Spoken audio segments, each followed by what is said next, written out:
আসন্ন তোমাদের যে আপার প্রাইমারি টেট আছে সেই টেটের যে চাইল্ড ডেভেলপমেন্ট আছে সেই ডেভেলপমেন্টের একটি খুব গুরুত্বপূর্ণ চ্যাপ্টার, সেটা হচ্ছে বিকাশে বংশগতি ও পরিবেশের প্রভাব। সেটা নিয়ে আজকে তোমাদের সামনে আলোচনা করছি। তোমরা এই চ্যাপ্টারটাকে গুরুত্ব দিয়ে দেখবে এবং তোমরা দরকারে পয়েন্টগুলোকে নোট ডাউন করে রাখতে পারো বা নিজেদের পাঠ্য বইতেও দাগিয়ে নিতে পারো। তো কি আছে বিকাশের বংশগতি? প্রথমে বোঝো যে টার্মসগুলো কি বলছি, একটা হচ্ছে বিকাশ, একটা বংশগতি, আরেকটা হচ্ছে পরিবেশের প্রভাব। কি বুঝবে কথাগুলোর মধ্যে?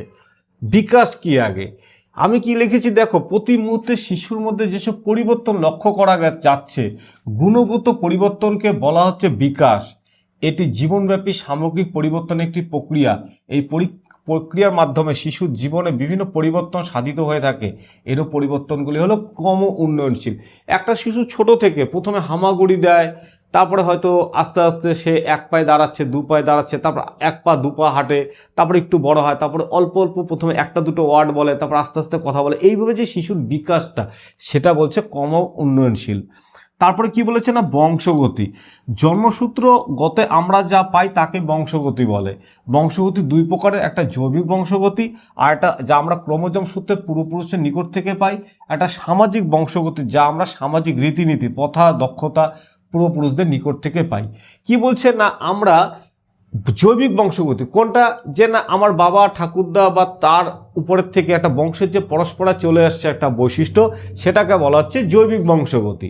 আর কি বলছে না, সামাজিক বংশগতি, আমরা পরিবেশের মধ্যে আছি সেখানকার কিভাবে চলতে হয়, কার সাথে কিভাবে আদব কায়দা করে কথা বলতে হয়, সেটাকে বলা হচ্ছে সামাজিক বংশগতি। আর এটা প্রত্যেকটা কিন্তু বাড়িতে এই ঘটনা ঘটে। প্রত্যেকটা বাড়িতে শিশু যেভাবে দেখে, যেভাবে শিখবে, সেভাবেই কিন্তু আমাদের এই সামাজিক বংশগতি হতে আগাচ্ছে।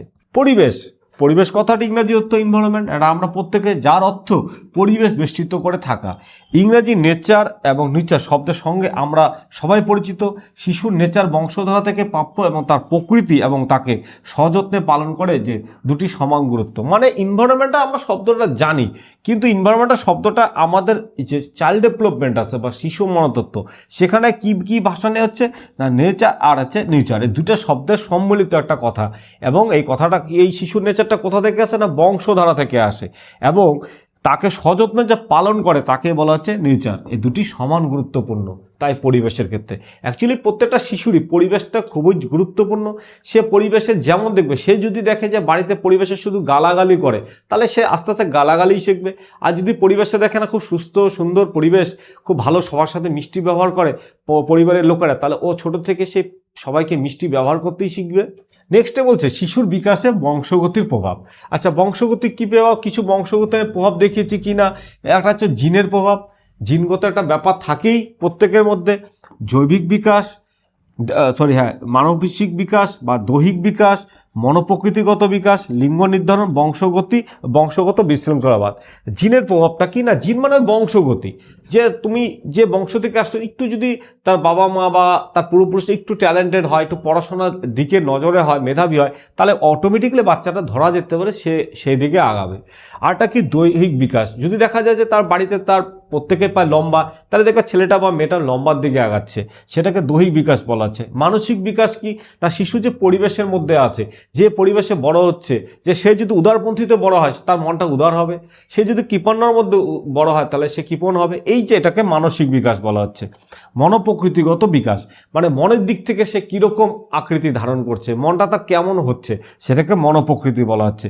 লিঙ্গ নির্ধারণ করতে শেখা, একটা শিশু যখন পরিবেশ থাকতে থাকতে বড় হবে, আমরা কিন্তু পরিবেশের মধ্যেই বলি, যেমন আমি জেন্ডারে বলেছিলাম যে আমরা শিশুকে বলি যে এটা তোমার দিদি, এটা তোমার মা। এই যে পরিবেশে থাকতে থাকতে সে শিখতে শেখে যে লিঙ্গটা দু রকমের, লিঙ্গটা কিভাবে ভাগ হচ্ছে, যেন একটা পুংলিঙ্গ একটা স্ত্রীলিঙ্গ, মানে সমাজে চলতে গেলে ছেলে আর মেয়ে এই দুইটা ডিভাইডেড হয়ে যাচ্ছে, সেটা শিখতে শেখে।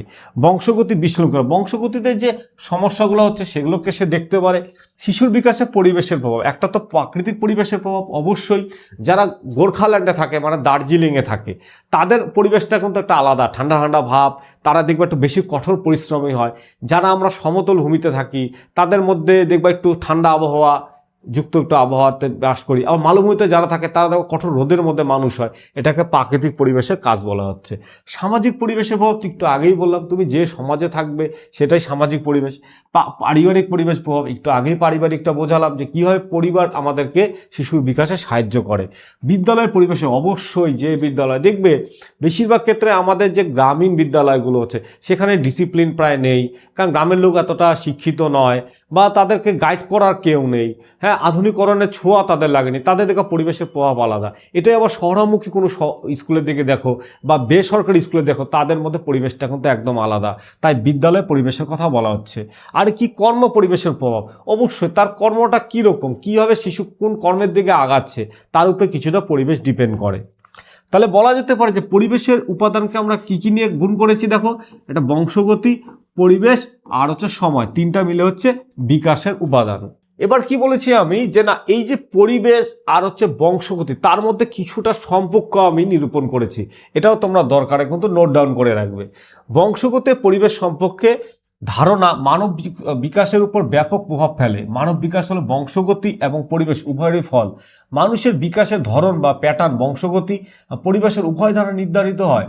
বংশগতি ও পরিবেশের বিষয়ক জ্ঞান শিক্ষককে বিভিন্নভাবে সাহায্য করে, যা নিম্নে আলোচনা করা হলো। কীভাবে আলোচনা করলাম দেখো, এবার বলছে বংশগতি ও পরিবেশের জ্ঞান শিক্ষককে শিশুদের ব্যক্তিগত চাহিদা এবং ক্ষমতা সামর্থ্য বুঝতে সাহায্য করে। এটি শিশুদের শিক্ষাগত, বৃত্তিমূলক ব্যক্তিগত ক্ষেত্রে সঠিক নির্দেশনা ও পরামর্শ প্রদানে সহায়তা করে। এটি শিশুকে শিক্ষার্থীদের প্রতিভাবান বা সাধারণ, প্রতিভাবান কি গিফটেড মানে একদম গড গিফটেড যাকে বলে, সাধারণ মানে নর্মাল বা ধীরগতি সম্পন্ন মানে স্লো লার্নার হিসাবে শ্রেণীভুক্ত করতে হয়। তাদের জন্য বিভিন্ন ধরনের শিক্ষার ব্যবস্থা করতে হয়। যে স্টুডেন্টটা একটু বেশি স্টাডি করে, যে স্টুডেন্টটা একটু খুব তাড়াতাড়ি বোঝে, তার জন্য একটা আলাদা ট্রেন করতে হয়।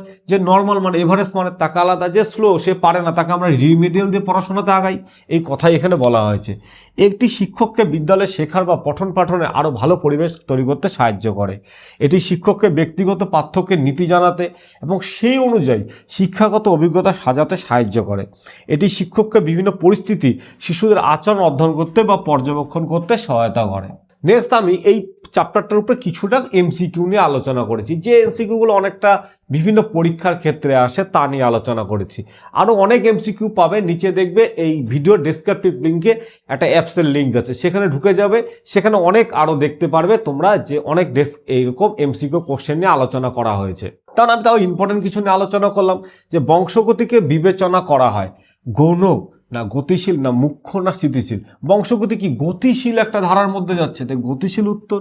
নিচের কোনটি প্রকটভাবে বংশগতি প্রভাব মানে প্রকট হয়ে উঠবে, মানে কি সবার সামনে দেখা যাবে কোনটা, চোখের রং না সামাজিক ক্লাসে অংশগ্রহণ না সহকর্মীদের প্রতি মনোভাব না চিন্তন ক্ষমতা। অবশ্যই হচ্ছে আমাদের চোখের রং। বংশগতিতে চোখের রংটা আগে দেখা যায় খুব স্পষ্টভাবে, এটা জীবনবিজ্ঞানের একটা কোশ্চেন। নেক্সটে দেখো, মানুষের ব্যক্তিত্ব হলো কিসের মান, শুধুমাত্র বংশগতি না বড় হওয়া এবং শিক্ষা, বংশগতি ও পরিবেশের মধ্যে মিথস্ক্রিয়া, শুধুমাত্র পরিবেশ। এটা হচ্ছে সি নম্বর, বংশগতি ও পরিবেশের মধ্যে মিথস্ক্রিয়া, দুটো মিলেই কিন্তু আমাদের ব্যক্তিত্ব আসবে। শুধু বংশগতি দিয়ে ব্যক্তিত্ব আসবে না।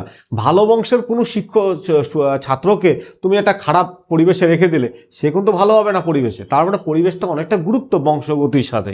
দুটি যমজ ভাইয়ের মধ্যে একজনকে সামাজিকভাবে ও আর্থিকভাবে উন্নত পরিবার দত্তক নেয় আর একজনকে দরিদ্র পরিবার দত্তক নেয়। 1 বছর পরের মধ্যে তাদের আইকিউ কি দেখা যাবে? দরিদ্র পরিবারকে দত্তক নেওয়া ছেলেটির স্কোর বেশি হবে সম্ভ্রান্ত পরিবারের দত্তক নেওয়া ছেলেটির থেকে, নাকি সামাজিক অর্থনৈতিক পরিবেশ আইকিউ মাত্রাটিকে প্রভাবিত করানো?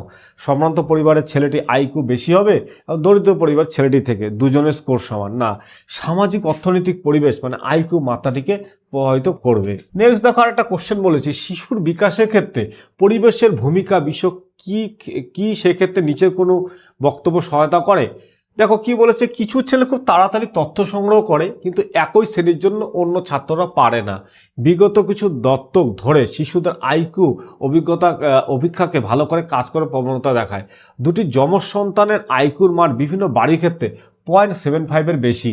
দৈহিকভাবে সুস্থ শিশুরা কমই নৈতিকভাবে ভালো হয়। অনেকে আমরা ভাবি যে যমজ সন্তান মানে একই হবে, ওর জ্বর আসলে এরও জ্বর আসবে, দুজনে আইকিউ হতে ভালো না, তা ভালো নয়, তাদের মধ্যে প্রায় ডিফারেন্সটা থাকে 0.75, ঠিক আছে।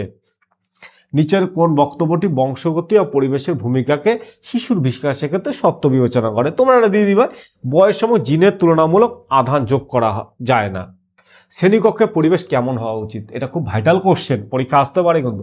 শান্ত, গোলমালপূর্ণ, শৃঙ্খলাপূর্ণ, বন্ধুত্বপূর্ণ। দেখো এটাতে না বিভিন্ন পরীক্ষা বিভিন্ন রকমের আনসার নেয়। কেউ বলে শৃঙ্খলাপূর্ণ মানে শৃঙ্খলা যাতে থাকে, এটাও উত্তর নেয়। কোথাও কোথাও উত্তর নেয় বন্ধুত্বপূর্ণ।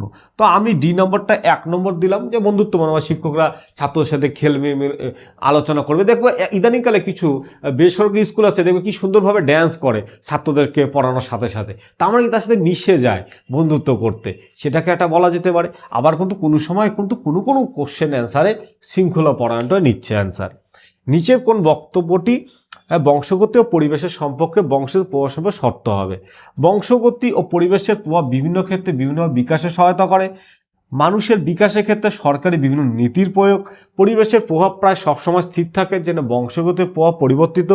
আচরণ বা তত্ত্বটি প্রকৃতপক্ষে মানুষের বিপক্ষের ক্ষেত্রে প্রকৃতিকে দায়ী করে না। এখানে কথা হচ্ছে তোমাদের, না সরি এটা নয়, তোমাদের কথা হচ্ছে এ নম্বরটা, বংশগতি ও পরিবেশের প্রভাব বিভিন্ন ক্ষেত্রে বিভিন্নভাবে বিকাশে সহায়তা করে। অবশ্যই বংশগতি ও পরিবেশ আমাদেরকে বিভিন্নভাবে সহায়তা করবে।